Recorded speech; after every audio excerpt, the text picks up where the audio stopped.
You mentioned something about your vision being big enough for other people to fit in. Can you talk about that a little bit?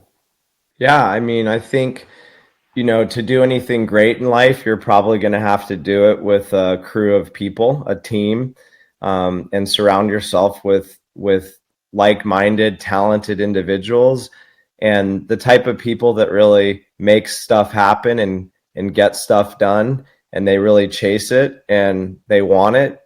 And I think if you want to surround yourself with people like that, you have to have a vision that's big enough so that their vision can fit inside of your vision and still be big enough to inspire them.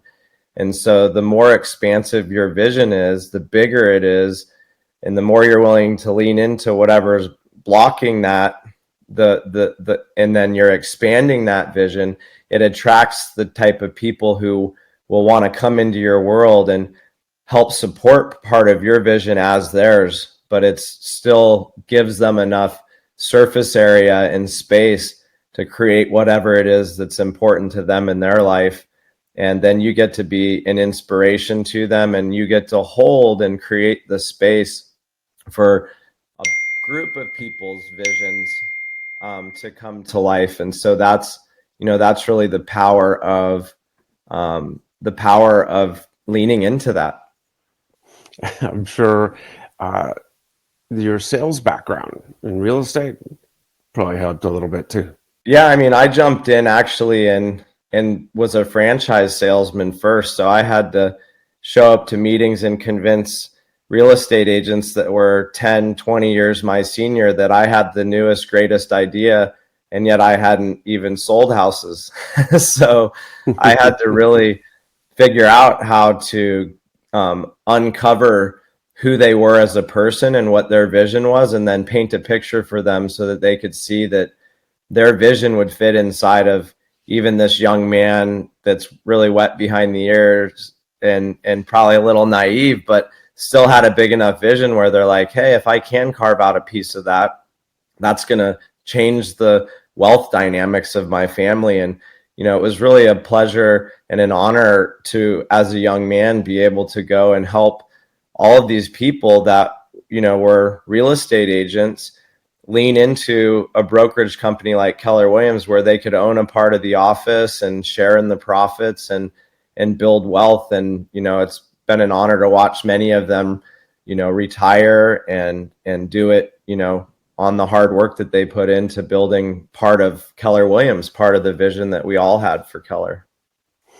Tell me more about the impetus for GoBundance and your, I guess your old and revitalized, vision for fan abundance. Yeah. So, GoBundance started actually when I was in Keller Williams as a young entrepreneur, and my dad had sort of taught me everything that he could teach me. He thought that I probably needed another mentor who was closer to my age. And so he introduced me to a gentleman named David Osborne, and David became my mentor.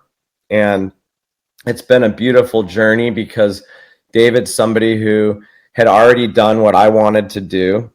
He was 11 years older than me.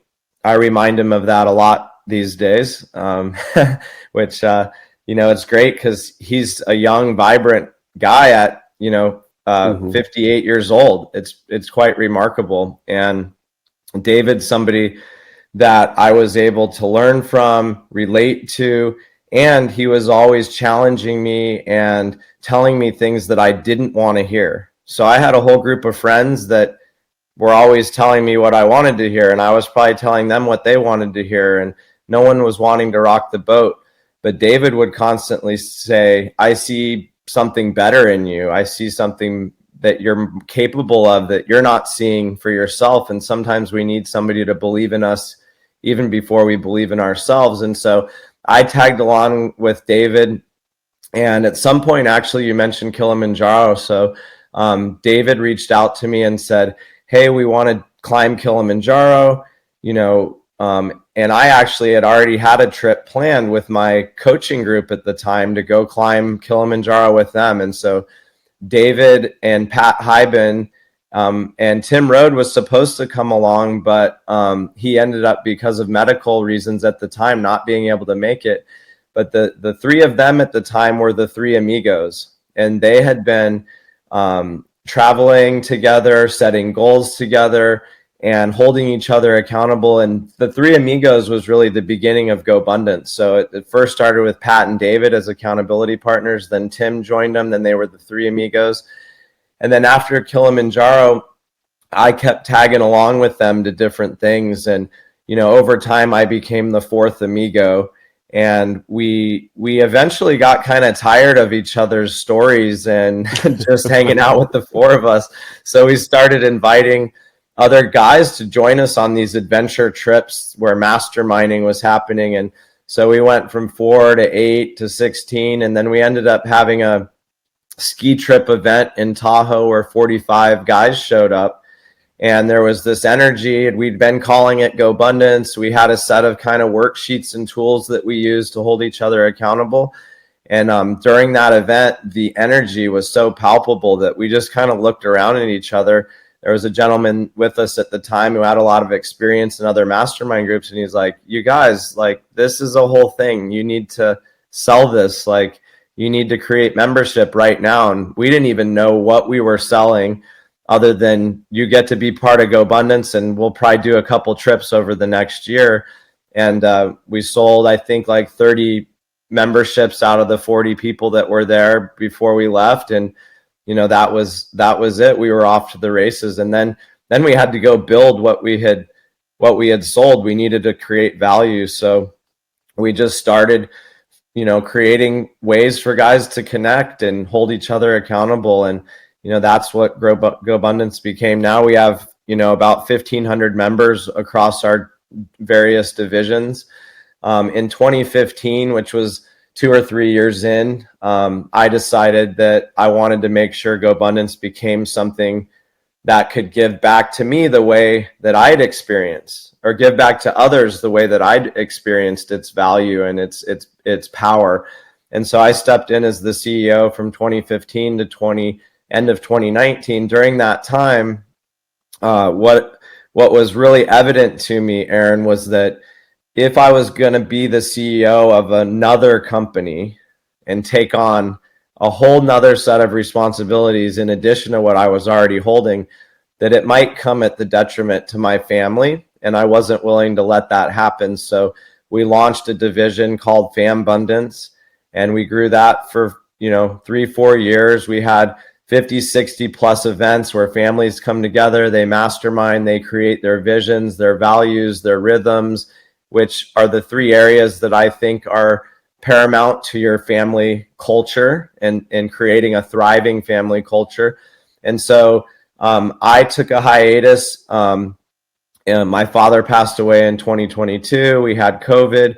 We had a couple other CEOs come and lead GoBundance. And it wasn't until now Matt King entered as the CEO, and he saw the vision and the value of FamBundance. And together we worked on how could I come back in as the CEO of FamBundance and help to not only build FamBundance, but also, because it's a part of division, also help strengthen our membership base for GoBundance, because there's something beautiful that happens when you bring the family along for the journey of transforming and having the support and accountability of a community around you. And so my mission in FamBundance is to make sure we create that same experience for the spouses of our members and for the teens and the kids of our members, so that the whole family can come along for the journey. And when they do that, it's remarkable, because they can all grow so much faster if they're doing it together as a family.